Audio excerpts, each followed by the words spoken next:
Hi everyone and welcome to Ask a Property Manager episode 100. Today is December 8th, 2021. We're coming to you from Studio 2.0 here at Own Buffalo. I'm Andrew Schultz, Principal Broker of Own Buffalo Inc. And on today's show, we're going to be talking about the future of Ask a Property Manager. We've prepped a holiday gift-giving guide for the landlord or tradesperson in your life. We're going to take a look at a proposal by the federal government for more oversight in residential real estate transactions, cash real estate transactions, and so much more. Before we jump into that, we are going to go ahead and plug our social media. New episodes of Ask a Property Manager on Wednesdays, 10 a.m. Eastern. You can follow us on Facebook as well as on YouTube to catch those episodes. And last but not least, don't forget about Instagram. We post content there that doesn't make it to the other two platforms. Coming up on the Rent Prep for Landlords podcast, we are talking about taking a look at the hiring practices, best practices for hiring contractors to work at your properties, what to do when a tenant renovates your home without permission. And by the way, that's a very interesting segment. This wasn't a small renovation. This tenant did like a full, I don't remember if it was a kitchen or a bathroom, but went ahead and just remodeled an entire kitchen or bathroom or something along those lines without the landlord's permission, and how to spot fake pay stubs during the tenant screening process. That's becoming a much bigger issue in this day and age. Very good episode of the Rent Prep for Landlords podcast. If you haven't had a chance to listen to that one, tune in over at rentprep.com/podcast or anywhere podcasts are heard. I'm actually particularly proud of that episode. So talking about Ask a Property Manager, we've reached a milestone. We are at episode 100, and I've been producing this show now since January 1st of 2020. That was the first episode, and I specifically chose that date because it was the first day of the new year back in 2020. And I apologize, I'm pulling up a calendar real quick. January 1st, 2020 was Wednesday, and that was the first episode of Ask a Property Manager. And I had an opportunity to go back and look at that first episode versus looking at some of our more recent stuff. And there's been a very, very huge change in just the way the format of the show, not even the format of the show, but the way the show has been produced. Like, it looks much better now than it did back then. And that's obviously to be expected. Anytime you do a show, it's going to evolve over the course of time, and the production value is going to get better over the course of the time. At least I felt the production value's gotten better. You guys may have a very different opinion.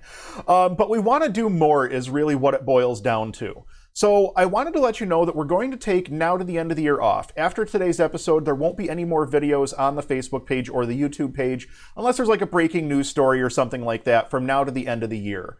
We're going to make some changes to the format. We are still going to have Ask a Property Manager, but it's going to be individual questions released in a short format. So a 5 to 10 minute response to someone's question on what do I do if X happens.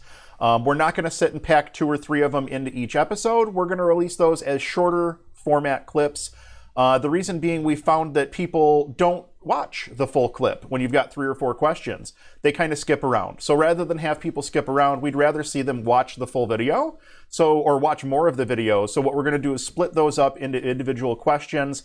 And then as far as long form content goes, we want to start doing some more stuff both inside the studio and outside the studio. Obviously, we're a property management company, but what a lot of people don't realize is that we also do a lot of contracting work as part of that property management. We do a lot of apartment renovations and things like that, which we used to showcase more, and we haven't been showcasing quite as much lately, and I really want to get back to that. So you're going to see more long-form content in the form of project updates and things of that nature, but it's going to be a mix of both in the studio and out of the studio stuff.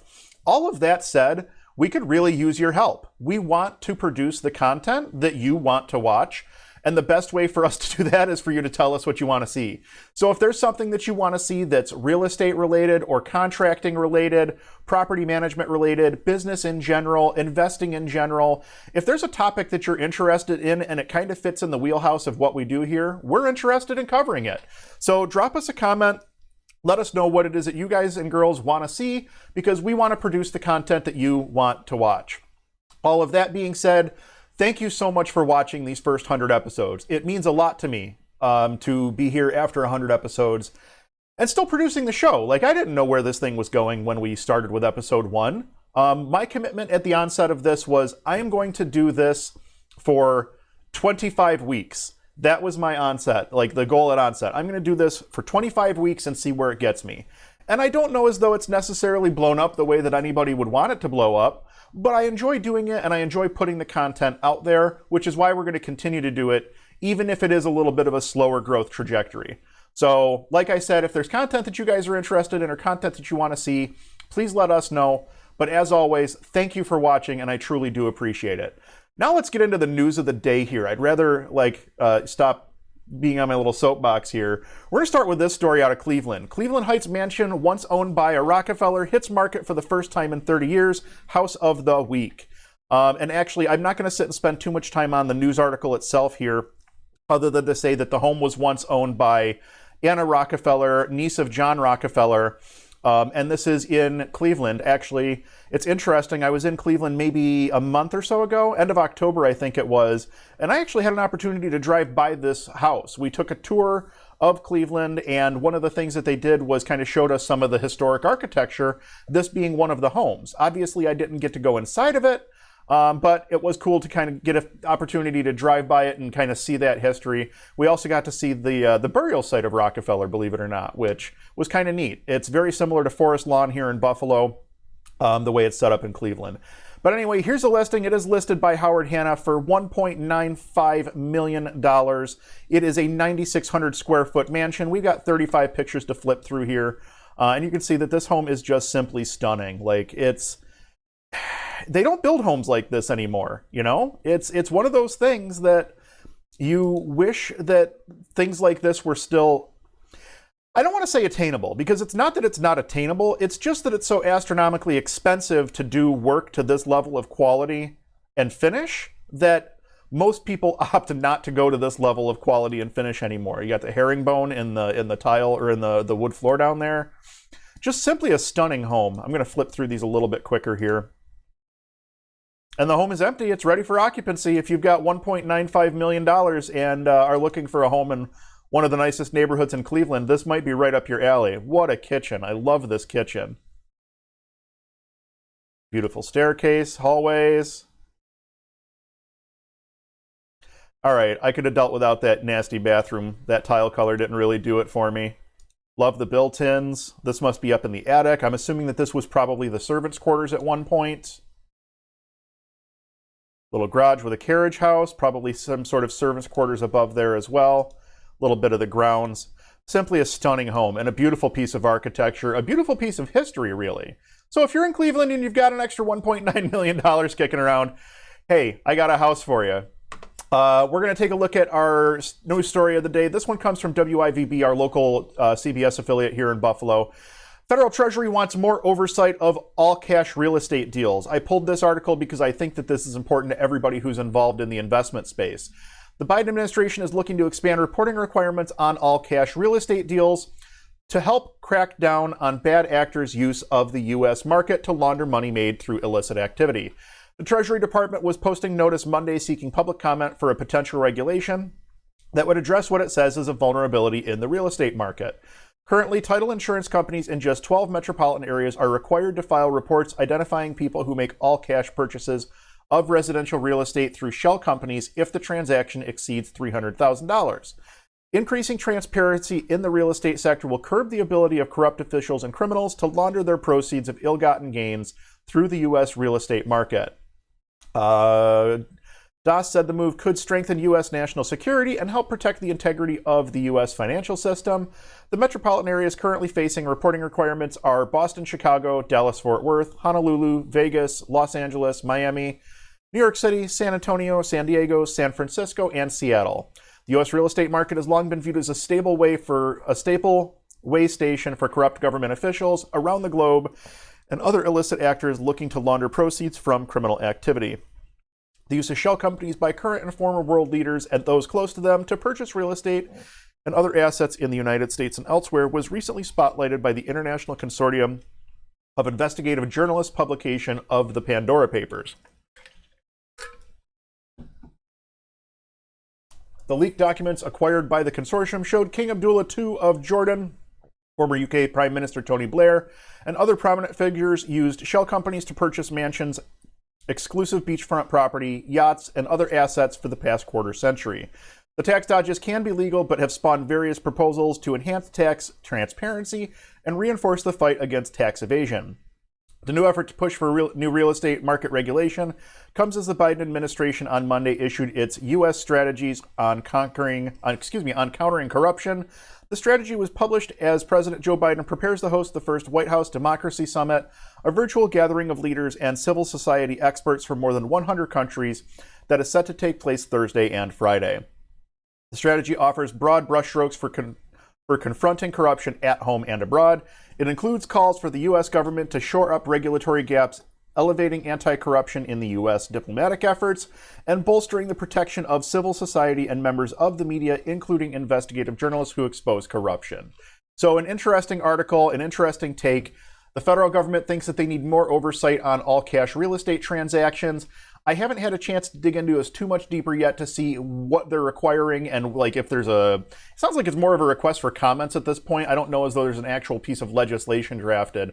But I can see maybe some more oversight if you're dealing with international investors where you're not sure where the money's coming from.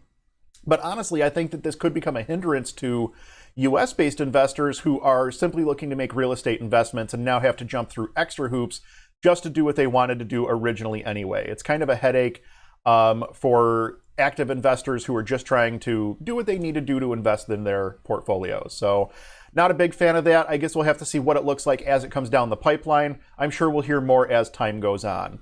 We're going to go ahead and take a look at a couple of funny things here. And then we're going to jump into our holiday gift giving guide. I don't remember if I've posted this one before, but we are finally starting to get our first snow of the season here in Buffalo, so I felt that this one was strangely appropriate. And then I found this one. If you're a West Coaster, this is probably more accurate for you. Maybe even downstate in New York City, but I don't think it's quite this bad in Buffalo yet. Not quite, but we are starting to get there. So that pretty much wraps up our humorous stuff here. I do want to jump right over into our holiday gift giving guide. Before we jump into that, I wanted to talk about what we're doing here with the holiday gift giving guide. What I did was I went through and looked for gifts mostly in the sub $100 category that would be useful for landlords, tradespeople, the people who are in your life that help you and make your business operate a little bit smoother. Gifts that are useful for men and women both. We're trying to make this as inclusive as possible.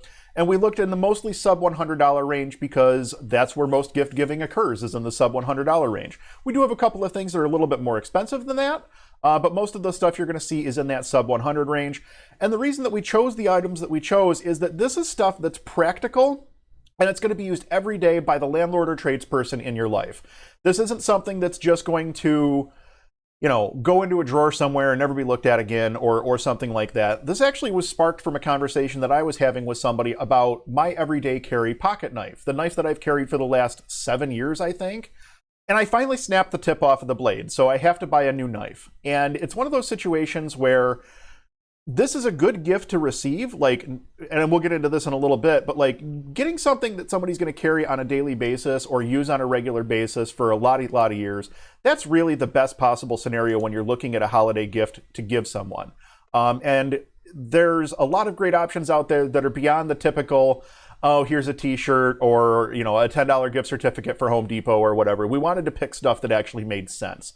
All of that being said, we're going to go ahead and jump right in here, starting with a couple of different flashlights. I'm starting with this one in particular. I like this. I actually own this flashlight, and a lot of the products that you're going to see on this are things that I either have some experience with or have heard good recommendations from tradespeople that I know. This is a very, very useful light. You can use it for a lot of different reasons. Obviously, they're showing someone reading here. But the nice thing is the light wraps around the back of your neck and sits on your neck, and you can adjust it to wherever you need the light to go. You've got a light on either side of the neck. You can control them independently with 3 different settings. It's a nice little tool.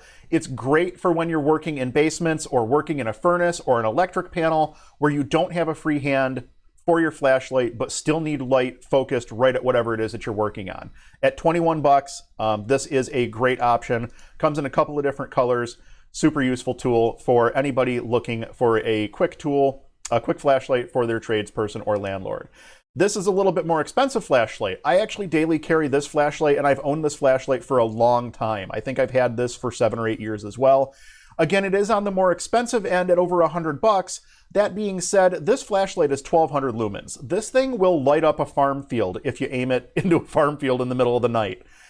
It's very, very bright. This is the flashlight that I use every time I go into a basement, when I'm walking around trying to do an inspection, just need to see something better, whatever the case may be. It has a bright and a bright and a dim setting, and also a strobe setting. It's very, very bright. It's not very expensive, and that's the reason that I chose it. I wanted something that was going to be long-lasting and be bright enough that I can see what I need to see, because honestly, my night vision's not as good as what it used to be. If you're going to be shopping for flashlights, Streamlight and no, I don't have another Streamlight on here. I thought I did. Streamlight's a good brand. I carried Streamlight the entire time I was in the volunteer fire company. We had Streamlights on our helmets, which is probably the reason I bought a Streamlight when I decided it was time for a flashlight for everyday carry. A nice option if you're looking for something a little bit more expensive, very, very durable, and rechargeable via USB. I do want to touch on knives real quick. I'm not going to cover specific knives, and the reason for that is because knives are kind of a thing that everybody's picky about what they want. My recommendations here are going to simply be brands, and the 3 brands are going to be Kershaw, SOG, and Benchmade. Those are 3 of the leading brands when it comes to knives and knife manufacturing and things of that nature. And you can spend on a knife anywhere from $25 for a basic knife up to several $100s. So this is one of those things where if you know what someone's preferences are when it comes to a knife, this would make a very, very good gift replacement or an upgrade or something like that. But you really want to know what it is that they kind of look for. If they have an existing one, if you can see what their existing one looks like, that might help you to determine what would make a good replacement or a good gift. But those would be the 3 brands that I would recommend, probably in that order. I carry a Kershaw. I also am looking at a SOG right now. Benchmade makes nice knives, but they're a little bit more expensive than the other 2. And I don't know as though there's a jump in quality that justifies the extra price. So that's why I put them 3rd on the list.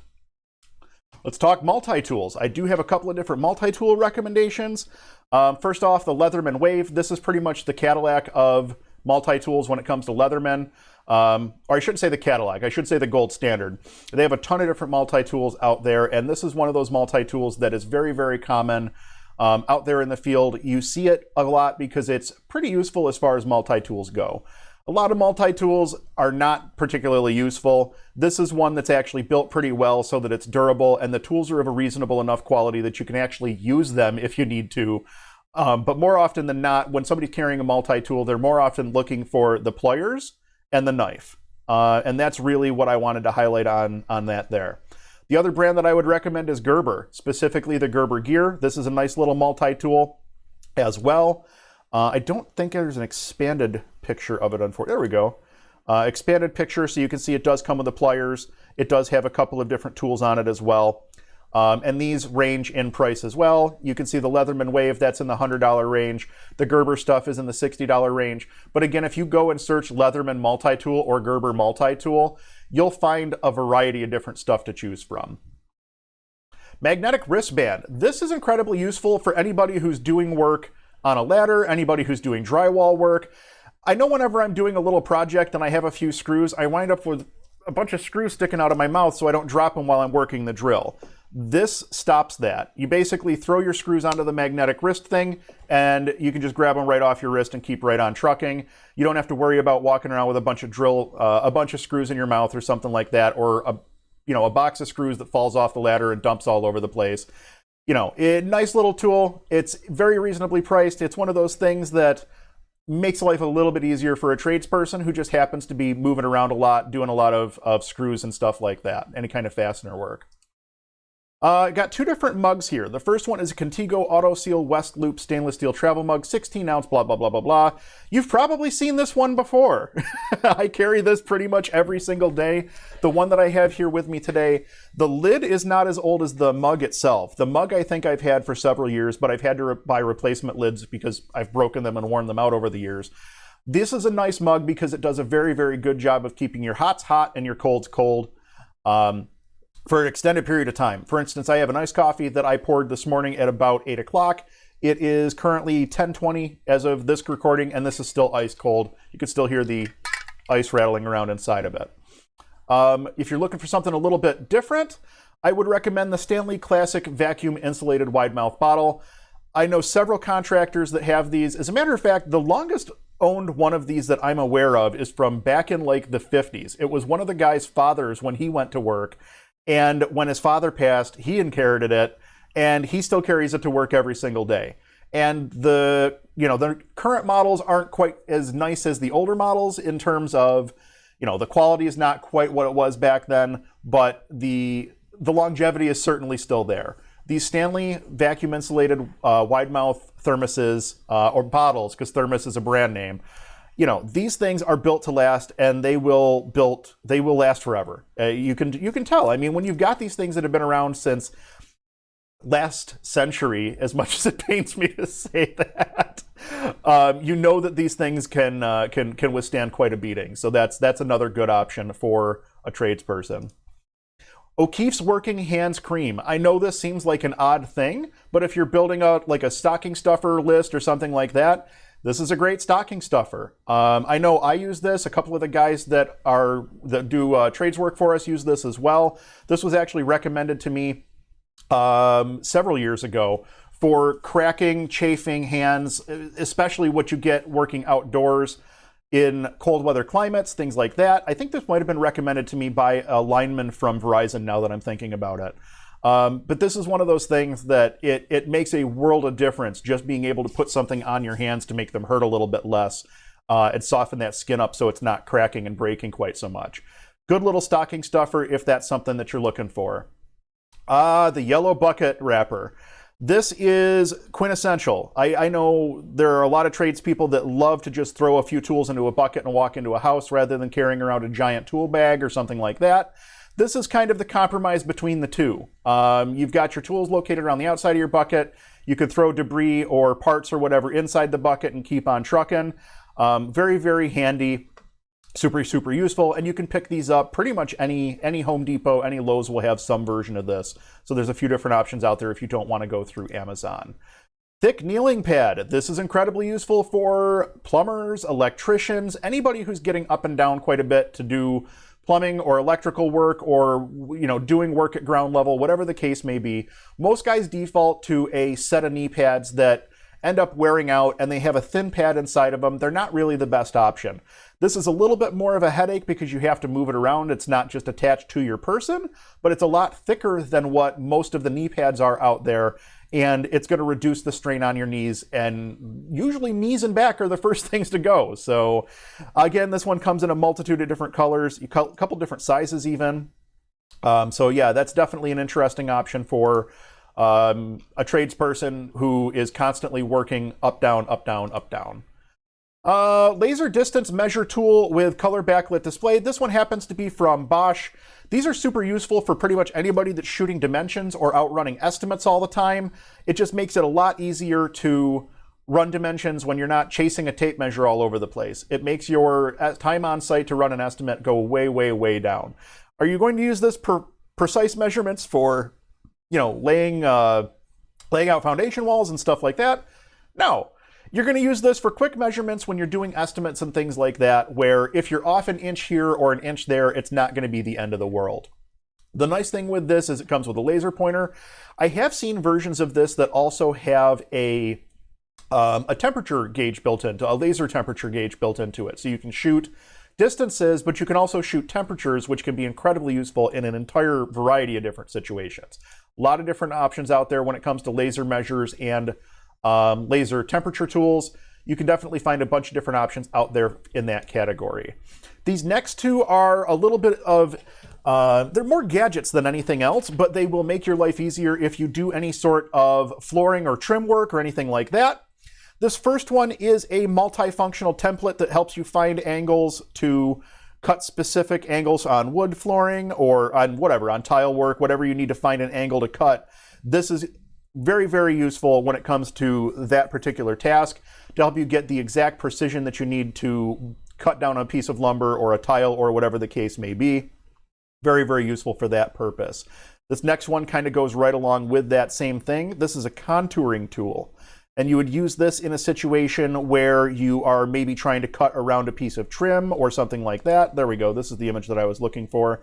You can see basically you push it up against whatever it is that you're trying to cut around, and it gives you a template that you can then trace onto your surface that you're getting ready to cut, and you'll get a precision cut every time if you just follow your lines. Kind of a neat little tool. Definitely makes life easier when you're doing remodel work and you don't want to sit and undercut trim or pull the trim or whatever the case may be. You can get your flooring and you can get your trim and everything squared away that way.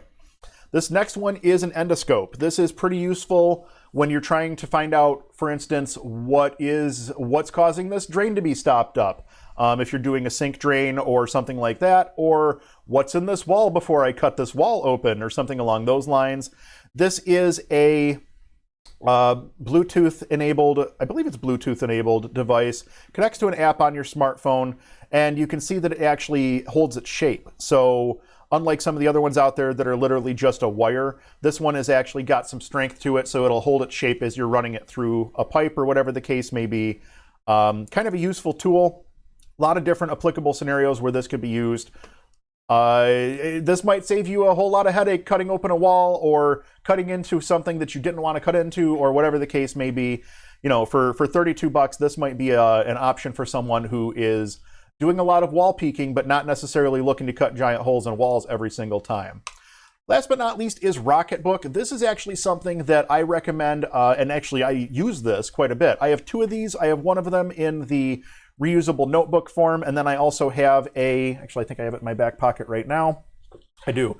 I have a small notepad that I carry on a day-to-day basis. What this is a reusable notebook with a companion app. And essentially you'll make notes on your notepad, and then there's a little QR code on the bottom of each page, and you take the app and essentially aim the app at your page, and it digitizes everything that you wrote down.